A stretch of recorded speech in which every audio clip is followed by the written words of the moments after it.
We're sitting with Bapak Sandi Uno, who is the spokesman for Prabowo, one of the top two presidential contenders, the only two presidential contenders in these very key elections. Pak Sandi, thank you so much for joining us. Thank you. Selamat pagi. Selamat pagi. Why Prabowo? Well, for me, it's very simple. I know him for a long time. About a decade ago, I was consulting one of the business opportunities that he was in. At that time, he just got back from overseas, setting up a new life as a businessman. And he struck to be a very straightforward, very kind of born-again businessman. So we had a very good interactions, and I sense that he's very straightforward. He's keen to become, his father is an economist, so it's natural to him in the business setting. And then after a few consulting tasks, we did not meet for a long time. We met again in 2012, and that's really because of Jokowi. We both believed that he would really be carrying on this such a phenomena transformations of Jakarta. So we worked on the campaign and basically succeeded in getting Jokowi 5 years job here as a governor, and we were really looking forward. And at that time, he said that he's really looking forward for an Indonesia that would be driven by these young minds and really progressive. And he has stated since 2009 loss to SBY that he would be contesting the president. So it's something that he has worked for a long time. Yes. So since 2012, he asked me as a personal advisor to put inputs in terms of where young entrepreneurs can play a role, where the young generations of Indonesia can fit within his platform of people's economy, ekonomi kerakyatan, and where he thinks, independence on energy, independence on food, as well as basically the platform of building infrastructure. So I have been, quite on a very high intensity discussing with him. So when he asked me to join his team as spokesman, it became very natural. I think that he has a good platform to bring Indonesia forward. So I guess it's I've been very fortunate for the last 1 month to be serving as his spokesman. Well, it's ironic. So he worked on Jokowi's campaign and now is running against Jokowi. Well, it's the other way around. Because if it's you rewind to 2012, and that's what differentiates Prabowo from other politicians. He's not your typical politicians whereby things can change and things are in a flux. He's pretty much quite probably from his military background. He thinks people honor their commitment. And early in the discussions in 2013, I reminded Prabowo that you may face Jokowi in the race because I think people are framing him, and the media are playing, and he's now a media darling. But he's already thinking. And he said that no, I trusted Jokowi. He'll finish his job. He's what Indonesia needs. He's now what Jakarta needs, and he would be good for Jakarta now and good for Indonesia later. So this is the commitment and the consistency that I see in Pak Prabowo. Pak Prabowo has had a great momentum build up in the last month. He's cut down the lead of Jokowi from 30% to, and it's a near dead heat right now. Nobody seems to know which way to go. What is his appeal to Indonesian voters at this point in time? I think the Indonesian voter is now starting to realize that his message is very simple message of bringing up the country to provide food independence, to be also fulfilling our energy needs. Our electrification ratio is around 70%. We were at Ciparai yesterday in West Java. He talked to the farmers, where farmers are facing basically very difficult conditions whereby their land is being taken away. They could not be self-sustainable in terms of bad harvest. So this simple message really cut across and And I think the momentum is with him now. We see a very strong trend of people are liking his messages of a strong Indonesia, very decisive, firm, and going to be a leader that could really lead and govern. It's not a president that really now have to handle different type of the politics, but he represented somebody that is strong, firm, and decisive, and this is what Indonesia needs 5 years from now. Why is there such a yearning for this in Indonesia, this tegas? Why is that appeal to Indonesians so much now? Well, Indonesia has so much potential. You know, we're the largest country in ASEAN, and we have tremendous, I guess, potentials in the human capital as well as the natural resources. But we have not reaped the potential of this because there are some plans being stifled by politics, by bureaucracy, by land issues, for instance, you know, and SBY has done a tremendous job in the last 10 years. But there are some unfinished businesses like bureaucracy reform, and you need a strong leader to basically not only being innovative in the approach, but also firm in representing to the country that this is what I want and I want to see it through. Somebody that is basically representing what Prabowo is now saying, that you need a firm, decisive, and a strong leader. Prabowo, though, has a past that haunts him. I mean, for the international community, this is a reincarnation that is... For you especially. For me... 97, 98. Yes, I mean, you see a man who was part of Suharto's New Order, in many instances the rising star of that, the head of the elite Kopassus, and then in many ways he was disgraced. He fell from grace so fast. He ran for president in 2004, vice president in 2009, didn't make it in both those. I mean, who is Prabowo now? Well, I think he's and this is another fact of Indonesia. Indonesia loves comeback story, and we love this you know, very big struggle. You saw Megawati's how she was fell out of power and then come back and strong, and then fell out of power back again, and her party is now a winner also. Indonesia loved this type of story, and Prabowo in 97, 98 basically went through a huge turmoil. Those have been answered in you know, the 2004, 2009, and 2014. Those questions remain the same, but he came back, become a businessman, pick up the right investments, build his business, and venture into politics, took an establishment of a party from scratch, made it number 3 in 2014. That's a remarkable story, and this is, I guess, what democracy in Indonesia has created, those type of possibility and opportunities. It is amazing watching this process right now. It is a truly democracy. Sure. If you look at it, again, if you go back with history, this is either one you could say it's the last, it could be the last gasp of the new order, or a complete reincarnation or reinvention. I mean, is that a correct framing? I think it's a misconception. People would say it's a new order or last gasp. I think it's a new Indonesia, whereby we think that he's a reformed man.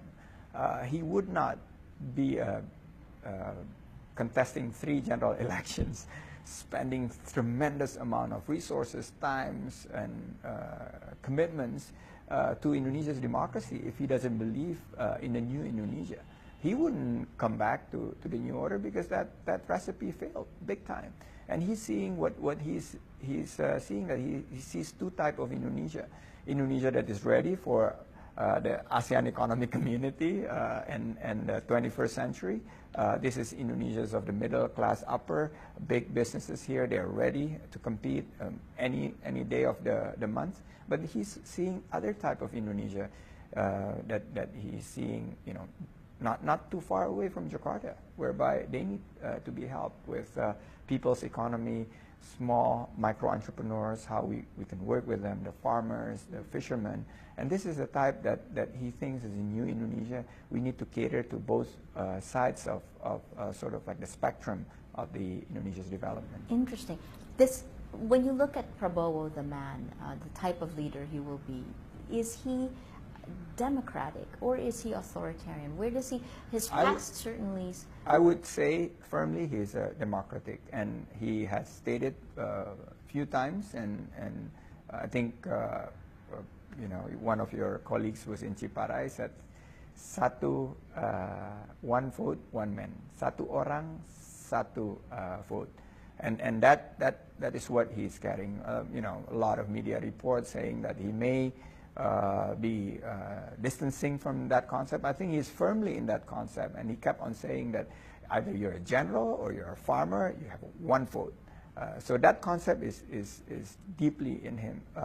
Secondly, is he's if he wants to be an authoritarian, he has so many chances in the past, but I think he's completely reformed man, and he believes in it.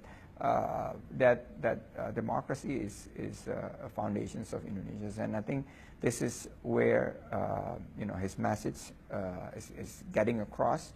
People believe in him that democracy must be pretty much equipped with a strong government, because if democracy is not equipped with a strong government, you will have chaos. What about human rights violations? I mean, this is something that's dogged him, and it dogged him in this campaign, the fact that... It did not dog him in 2009. It didn't. It didn't. So you see that where politics, and this is new Indonesia, I see. He has to face the reality, and I think he's ready. He has answers that. First debate, you know, he was getting an attack from the other side. He addressed it well, and he said that, well, I was basically, you know, terminated my service with honor, and he still received pension from the government, and he got to keep all his honor medal. So I guess this is politics in one thing, and reality is another. He's committed in terms of upholding the human rights, and I think he's a very, very staunch believer that the rule of law have to be upheld. What about foreign investors? They will play a large role in Indonesia now. And when the momentum began for Prabowo's rise in terms of voter perception, it spooked foreign investors. How did you react to that? Well, I think foreign investors are just like any other investors, like Indonesian investors as well. They think they would basically, they were seeing a 20% lead of the other side, and you know, they're comfortable. They like certainties. I guess they are spooked now because they did not see this resurgence of dwindling lead, and now some surveys said that we have crossed, and some said that it's neck and neck. You know, I guess once the election is over, once Prabowo deliver on his promise, and once his 100 days plan and his cabinet shows what he really promised, that he will you know, appoint technocrats, good professional, the best people, and he would reach out to the other side for their best talents to join the government. I think the confidence will come back, and investors will not be able to ignore Indonesia. This is such a great investment destinations. We're anchoring ASEAN's 2015 economic community. You've got to be in Indonesia to invest, because this is where the market is, this is where the potential would be. So what kind of leader, if Prabowo wins, what kind of leader will he be for Indonesia in a global world, in ASEAN? Let's start I think with he's ASEAN. going to be active. He's going to be, our political platform has been active and independent. He would be taking an active role. I think in the third debate it came out. And he said that this is what's really interesting, that 1,000 friends are not enough, and one enemy is already too many. And he said that we would be active, we would seek our friends, our neighbors, in terms of how Indonesia can be pretty much contribute to ASEAN and contribute also to the world. Because the world and ASEAN needs a strong Indonesia. China needs a strong Indonesia. China needs a partner India needs a strong Indonesia. India needs a partner, and we've been great trading partners. And if we can be a great diplomatic partners, it could create stability in the whole of ASEAN and the whole of other regions as well. And this is the type of leadership that I think the world is going to benefit if Prabowo is elected on the 9th of July. So you see Indonesia taking a larger role in the global stage? Definitely, definitely. And I think, you know, he's a cosmopolitan. He lives abroad. He comes from a family that embrace very active international role. Though, you know, during election time it sounds very nationalistic, but I think he's very broad-based. He's progressive. He speaks the languages, and he has the DNA to be an active international player. It's a changed world. I mean, there are lots of threats, both Sure. internally and internationally. And if you look at this, what are the main threats that? I think what Prabowo sees is first is Indonesia. You need to have a prosperous Indonesia, whereby Indonesia can feed her people and can be independent in terms of their energy needs, build their infrastructures and so on and so forth. Make sure that the Gini ratio doesn't even widen to an unprecedented level. He needs to reach out to the bottom of the pyramid. So once that is established, and then he would basically can cater on how Indonesia is going to play a role in the regional as well as in international settings. So we're excited. We hope he can get a mandate on the 9th of July. How realistic is this ASEAN economic community, and what role? Well, it is a deal that was signed, you know, now almost 2001, and it's basically we cannot go back on that. That's reality, and I think people are we ready? Well, some courts would say that we're not ready, but some said that we're ready. So I guess the Prabowo government will be firm in saying that, okay, ready or not, it's right there in front of our door, and we got to embrace it, and we got to basically see this as an opportunity for us, and we got to really be strong so that our market, not only the attractions of our friendly neighbors, but also our strength in terms of accessing other opportunities in other parts of ASEAN. The last part in terms of geopolitics is the U.S. is actually pulling back a little bit.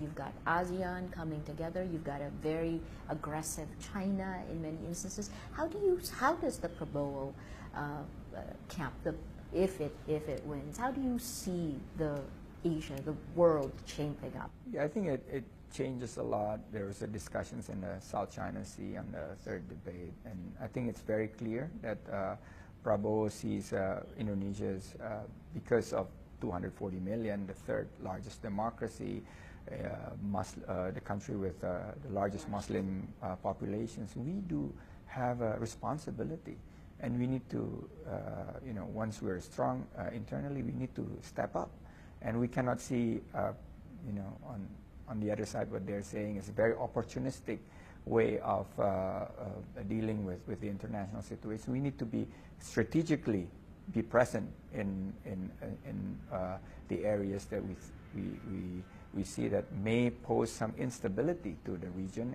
and to the